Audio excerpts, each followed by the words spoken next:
इससे पहले आप प्रेजेंट परफेक्ट कॉन्टिन्यूस पढ़ चुके हैं, पास्ट परफेक्ट कॉन्टिन्यूस पढ़ चुके हैं। Today I am going to make you learn the new one that is future perfect continuous. देखें, this is the last tense of the series. इस सीरीज़ का ये आखिरी टेंस है और ये जो तीन लास्ट पे आपने पढ़े ना, present perfect continuous, past perfect continuous, future perfect continuous, और इनका पैसिवाइज भी नहीं बनता। जब पैसिवाइज कराऊंगा वहाँ जाके आपको बताऊंगा, मैं इन डिटेल भी बताऊंगा। और ये जो टेंस होते हैं असल में ये कंटिन्यूस ही टेंस होते हैं, और साथ इनके चूँकि कंटिन्यूस होते हैं टाइम ऐड हो जाता है, टाइम ऐड हो जाता है तो परफेक्ट में चले जाते हैं ये। तो उसी सिलसिले की एक कड़ी जो आज पढ़ने जा रहे हैं उसका नाम है फ्यूचर परफेक्ट कॉन्टिन्यूस। और मैंने आपको ये कहा हुआ है कि किसी भी टेंस की, किसी भी सेंटेंस की, किसी भी जुमले की जो बेस है ना वो वर्ब बनता है। वर्ब के बगैर कोई भी वर्ब को मैंने आपको एग्जांपल दी थी, आप सिम को वर्ब समझ लें। सिम जब तक आप मोबाइल में डालेंगे काम नहीं करेगी। तो मोबाइल मीन सब्जेक्ट और ऑब्जेक्ट आपको देना पड़ता है, अकेला तो कोई नहीं करता ना। अगर मैं कहता हूँ शिकारी ने शेर मारा तो शिकारी भी होना चाहिए, शेर भी होना चाहिए, फिर मारने का अमल कंप्लीट होगा ना। एक्शन मारने का हुआ है तो मारने के लिए मारने वाला भी चाहिए, जिसको मार पड़ी वो भी चाहिए। दोनों नहीं होंगे तो वर्ब क्या करेगा। इसलिए सब्जेक्ट और ऑब्जेक्ट होता है तो वर्ब जो है वो एक्शन में आता है। वर्ब से एक्शन कराने के लिए सब्जेक्ट का होना बहुत ज़रूरी है, और ऐसे वर्ब एक्शन में नहीं आ सकता।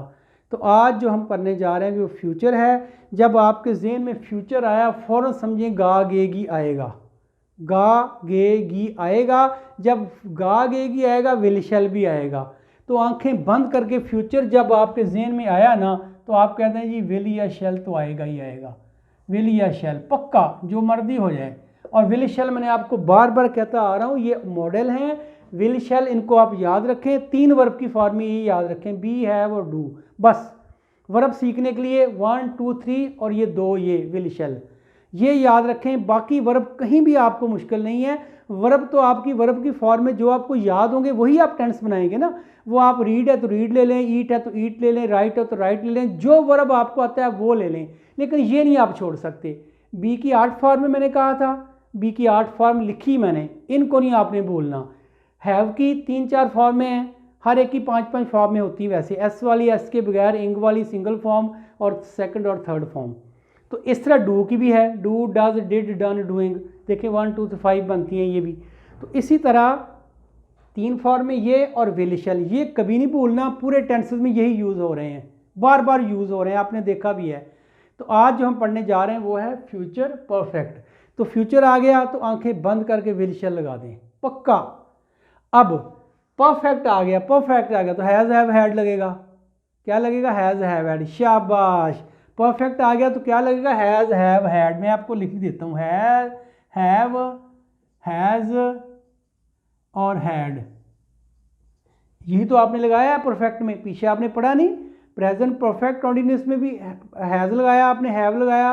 पास्ट परफेक्ट कॉन्टिन्यूस में आपने हैड लगाया है, और ये परफेक्ट फिर आ गया है। तो दोनों में से कुछ लगेगा ना। और जब कंटिन्यूस आ गया तो इंग वाली फॉर्म लगेगी। इंग वाली फॉर्म कोई वर्ब ले लें, फ्लाइंग ले लें, प्लेइंग लगा लें, रेनिंग ले लें, लिविंग ले लें, सिंगिंग ले लें, स्लीपिंग ले लें, बार्किंग ले लें, कोई वर्ब ले लें, इंग वाली फॉर्म लगनी है। यानी वी प्लस इंग, ये तीन बातें तो आनी है, तय है, क्योंकि हमें टेंस बता रहा है। अब इससे पहले थोड़ा सा बैक पे चलते हैं। आप पढ़ रहे हैं पीछे फ्यूचर कंटिन्यूस टेंस, पढ़ा ना। क्या पढ़ा, future continuous tense. Will be playing, he will be playing. मैं लिख देता हूँ आपको, रिपीट कर, ही विल बी प्लेइंग, वो खेल रहा होगा, आगे फुटबॉल लगा लें। और इससे पहले आपने फ्यूचर इंडेफिनिट पढ़ा था, ही विल प्ले, वो भी लिख देता हूँ मैं, वो फुटबॉल खेलेगा। ही विल प्ले या पढ़ चुके हैं future indefinite, he will be playing future continuous, वो खेल रहा होगा। आगे ये भी आप पढ़ रहे हैं, ही विल हैव प्लेड। देखें विल यहाँ भी आया, यहाँ भी आया, यहाँ भी आया। क्लियर होगी बात। यहाँ किसके साथ है, वर्ब की फर्स्ट फॉर्म के साथ। तो यही तो मैं आपको पहले दिन से बता रहा हूँ, ये मॉडल हैं मॉडल वर्ब की फर्स्ट फॉर्म के साथ ही आते हैं और इसलिए ये प्ले लगा है। अब यहाँ प्लेइंग था, ये मॉडल के साथ आ नहीं सकता, तो मुझे बी लगाना पड़ा, क्योंकि मैंने कहा था बी वर्ब की फर्स्ट फॉर्म है, कहा था ना। अब यहाँ विल हैव प्लेड है, अब हैव फिर वर्ब की फर्स्ट फॉर्म है। यहाँ देखें ये वर्ब की फर्स्ट फॉर्म है सारी, ये ग्रुप जो है ये सारी वर्ब की फर्स्ट फॉर्म है, तो विल हैव लगा ना। और प्लेड थर्ड फॉर्म है, थर्ड फॉर्म अकेले आ नहीं सकती, इसलिए मुझे हैव लगाना पड़ा। हैव ने यहाँ दो काम किए हैं, तो इन तीनों को देखें तो ही will be playing, will have played, बेटे ये परफेक्ट है, और ये विल बी वाला जो है वो इंग वाला है, ये कंटिन्यूस है, फ्यूचर कंटिन्यूस है। आज हम पढ़ने जा रहे हैं फ्यूचर परफेक्ट कंटिन्यूस, यानी इसमें ये भी आएगा। ये देखें, ये तो विल तो आना ही आना है ना, जो मर्जी हो जाए विल तो आना ही आना है। आज मैंने आपको पहले बता दिया है। आगे ये हैव आना है, क्योंकि विल हैव पहले लग चुका है ना, विल के साथ हैव ही तो लगता है हमारा। अब ये दो बातें आज हमने ऐड करनी है, विल और हैव। विल और हैव, उसके बाद क्या आएगा, इंग वाली फॉर्म। तो लगा देते हैं हम, इसको सारों को ख़त्म करते हैं और इंग वाली फॉर्म लगा देते हैं हम, बड़ी इजी है। तो इसको सारों को मैं रिमूव कर रहा हूँ, इंग वाली फॉर्म लगा रहा हूँ। चले मैं लगा रहा हूँ, डॉग्स विल हैव लगा दो, will have barking since midnight, कुत्ते आधी रात से भौंक रहे होंगे। गे लग गया तो विल परफेक्ट है, तो हैज़ हैव लगने ही लगना था, हैड भी लग सकता था। मैं बताता हूँ हैड मैंने क्यों नहीं लगाया, मैं हैड भी लगा सकता था यहाँ, क्यों नहीं लगाया। अब देखें, मैंने आपको ये बताया हुआ है बेटे कि जो मॉडल होते हैं अपने साथ वर्ब की फर्स्ट फॉर्म लाते हैं। विल के साथ बी तो लग सकती, देखें बी फर्स्ट फॉर्म है। विल के साथ हैव लग सकता है, फर्स्ट फॉर्म है। विल के साथ डू लग सकता है, फर्स्ट फॉर्म है। But we can't use had with modal. Modal के साथ आप हैव यूज नहीं कर सकते।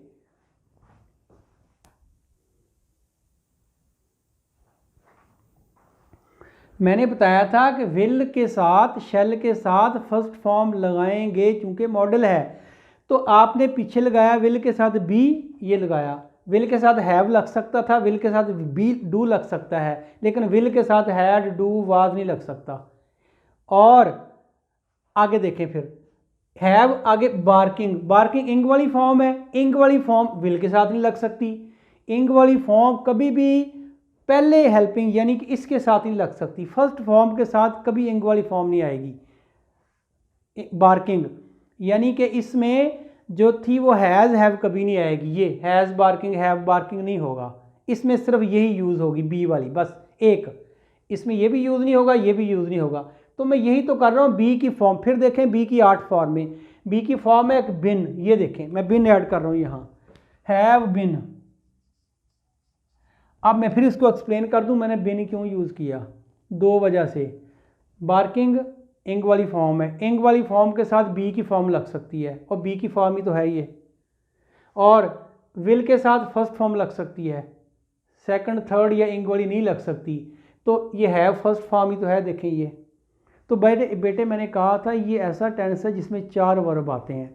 देखें एक विल, ये भी हेल्पिंग वर्ब है, हैव भी हेल्पिंग वर्ब है, बिन भी हेल्पिंग वर्ब है, और बार्किंग मेन वर्ब है। तो इतना सारा ये सारा वर्ब ही वर्ब है, ठीक है ना। तो बड़ा सा सेंटेंस देख के परेशान नहीं हो जाना। आपका स्ट्रक्चर वही है कि क्या है, पहले सब्जेक्ट फिर वर्ब फिर ऑब्जेक्ट। तो ये वर्ब ही तो है इतना सारा, इस वर्ब के इधर आपने सब्जेक्ट रख दिया है, उधर आपने ऑब्जेक्ट रख दिया है। क्योंकि बार्किंग जो है ये इंट्रांजिटिव वर्ब है, भौंक रहे हैं कुत्ते, ठीक है, इसमें ऑब्जेक्ट नहीं होगा, तो नहीं है ना ऑब्जेक्ट। सिंस मिडनाइट, ये तो आगे टाइम लिमिट दी ना मैंने, आधी रात से। आधी सिंस प्रेपोजिशन है, ये मिडनाइट जो उसका नाउन है, तो ये प्रेपोजिशनल ऑब्जेक्ट हो गया है, तो ये तो ऑब्जेक्ट नहीं हो सकता ना। बार्किंग पे हमारा सेंटेंस खत्म हो गया है। अब विल, यहाँ फोकस करें, will have been barking, 4 verb हैं और इनका पैसिवाइज नहीं बनता होता। किस किस का, जितने भी परफेक्ट कॉन्टिन्यूस आपने पढ़े हैं ना, पहले भी 2 पढ़े हैं, तीसरा ये पढ़ रहे हैं, इनका पैसिवाइज नहीं बनता होता।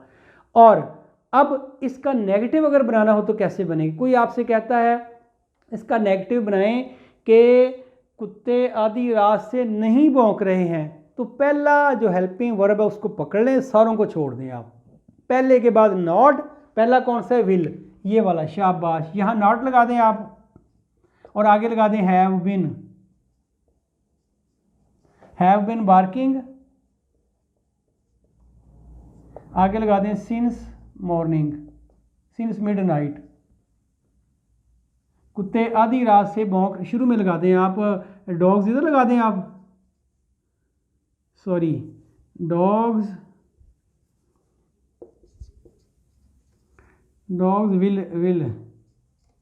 Will not have been barking.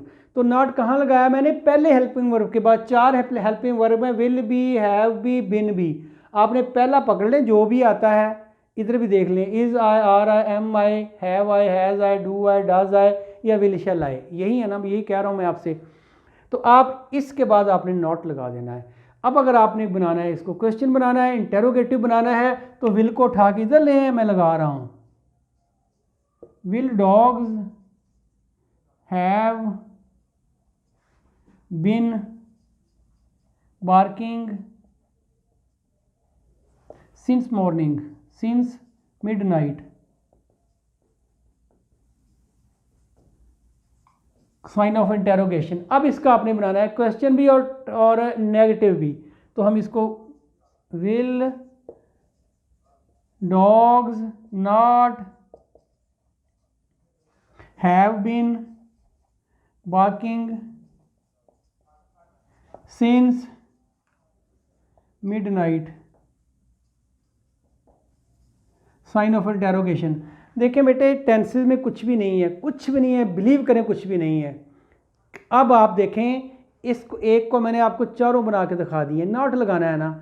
अब आप टेंस को मुश्किल क्यों लगते हैं, मैं आपको बताता हूँ क्यों आप डिफ़िकल्ट लगता है आपको। आप भाग जाते हैं, लंबे लंबे वर्ब याद करने बैठ जाते हैं, आप सेंटेंस का स्ट्रक्चर देख के परेशान हो जाते हो, इतना बड़ा टेंस कैसे करेंगे। अब सारा कुछ छोड़ दें आप, अब कुछ ना करें, मेन वर्ब याद करें, कितने, 1 2 3, बी, हैव और डू, बस इसकी फॉर्म में आ गए। और विल और शैल याद रखें, रख लिया याद, ये हेल्पिंग वर्ब हैं, यही यूज़ होने हैं। वर्ब आपको जो याद है आप वो लें ना, आप नया मुश्किल में क्यों पढ़ते हैं। वर्ब आपको जो स्लीप आपको याद है, आप स्लीप ले लें, वो सो चुका था, ही हैड स्लेप्ट, ख़त्म बस। अब वर्ब वो लें जो आपको याद है, उस वर्ब को आप सब्जेक्ट दें और ऑब्जेक्ट दें, वो खुद दें। जब आप बुक से देखेंगे आप भूल जाएंगे, आप खुद नहीं आपको देने कोई वर्ब, आपको वर्ब पकड़े, उसी वर्ब के अकॉर्डिंग आपको सब्जेक्ट ऑब्जेक्ट आप खुद दे सकते हैं। देखो ना, अगर आपने लगाया उड़ने के लिए या उड़ाने के लिए, तो उड़ते परिंदे हैं या काइट्स हैं, तो दोनों आप ऑब्जेक्ट लगा सकते हैं। कौन उड़ाता है वो उधर लगा सकते हैं आप। इस तरह जब आप लगा रहे हैं लिव, रहना, तो कहाँ रहना, लाहौर, कराची, कहाँ रहते हैं आप लिव लगा लें। सिंह है तो सिंह के साथ सॉन्ग ही आएगा, सिंह के साथ गज़ल आएगा। मैं कहता हूँ वो नूर जहाँ पिछले 10 साल से गज़ल गा रही होगी, चलें ये लगा दिया। अब आपको सेंटेंस बड़ा लंबा नज़र आएगा, नूर जहाँ पिछले 10 साल से गज़लें गा रही होगी, इसमें टेंशन वाली क्या बात, रही होगी आ गया ना, इंग लगेगा तो विल लगेगा तो साथ हैव बिन लगेगा, will have been singing ghazals, ये वर्ब हो गया, विल हैव बिन सिंगिंग, गा रही होगी। आगे गज़ल्स, सॉन्ग्स, जो मर्जी लगा लें, गज़ल लगा लें, सॉन्ग्स है तो सॉन्ग्स लगा लें, शुरू में गाने वाले का नाम लगा दें। तो नूर जहाँ will have been singing songs, आगे कितने सालों से, फॉर मैनी ईयर्स, कई सालों से लगा दें आप, फॉर मैनी ईयर्स। अगर आपने फिक्स करना है तो सिंस 1960, 1960 से गा रही है, वो लगा दें आप। अगर टाइम फिक्स करना है तो सिंस लगा दें, नहीं तो फॉर आप लगा दें। तो टेंस बड़ा देख के आप परेशान हो जाते हैं, बात आपको इतनी सी अंदर होती है उसके। इसी तरह हम कहते हैं कि मेहंदी हसन कई सालों से गज़लें गा रहा है, तो मेहंदी हसन नाम लगा दें, मेहंदी हसन, आगे will have been singing ghazals for many years, ठीक हो गया। लेकिन एक मैंने आपसे कहा हुआ है कि आई और वी के साथ आपने शैल लगाना है, बस, और कोई काम नहीं है। वो भी इसलिए एक रिक्वायरमेंट है हमारी, ये है कि जब हम ब्रिटिश सिलेबस को पढ़ाते हैं स्कूलों में, तो वहाँ हमारी रिक्वायरमेंट है। जर्नल आप जो मर्जी लगाएं, बोलने में जो मर्जी लगाएं, मैसेज में जो मर्जी लिखें, when you will be in the paper, when you will be in the examination hall, you will have to follow the British rules and regulation। क्योंकि हम उसी को फॉलो करते हैं ना। बोलने में इंग्लिश एक नहीं होती, मैंने आपसे कहा था हम बहुत इंग्लिश बोल रहे हैं, कई एक्सेंट बोल रहे हैं, स्पेलिंग और बोल रहे हैं, कलर के स्पेलिंग और हैं, नाइट के स्पेलिंग और हैं, जो मर्जी लिखें आप। But when you will be in the examination you will have to follow the British rules. British rule को फॉलो करें आप। और एक सेंटेंस मैं आपके सामने बोल रहा हूँ, इसके बाद ये टेंस ख़त्म हो जाएंगे हमारे, वो मैं ओरली बोल रहा हूँ, ज़ुबानी बोल रहा हूँ, आप सुने गौर से। एक लगा लें आप, लिव लगा लें। मैं लाहौर में रह रहा हूँ 10 साल से, 50 साल से, 100 साल से, जो मर्ज़ी लगा लें आप। आई लगेगा।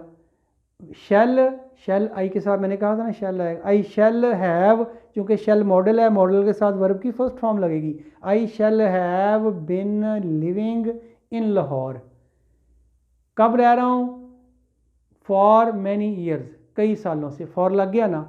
अब इसको नेगेटिव बनाना है। I shall not have been living in Lahore for many years. Shall I have been living in Lahore for many years? Shall I not have been living in Lahore for many years? इतनी सी बेटे बात है। So thank you very much.